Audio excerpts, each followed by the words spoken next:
Saudi আরবে গাড়ি চালানোর জন্য কি বাংলাদেশের লাইসেন্সের কোনো প্রয়োজন আছে?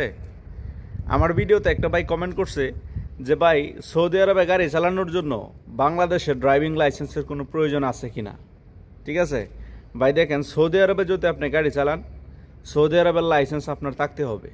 ঠিক আছে, বাংলাদেশের লাইসেন্স শুধু বাংলাদেশ পর্যন্ত। বাংলাদেশের লাইসেন্স সৌদি আরবে কোনো কাজে আসবে না।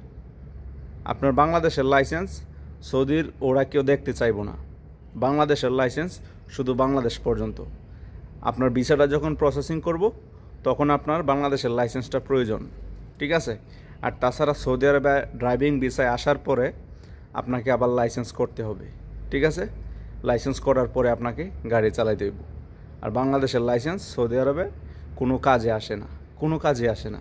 ঠিক আছে, জাস্ট আপনার এম্বাসির মধ্যে, আপনার প্রফেশনের মধ্যে, এম্বাসিতে যখন ভিসাটা প্রসেসিং করব তখন প্রফেশনের মধ্যে আপনার লাইসেন্সটা শো করতে হয়।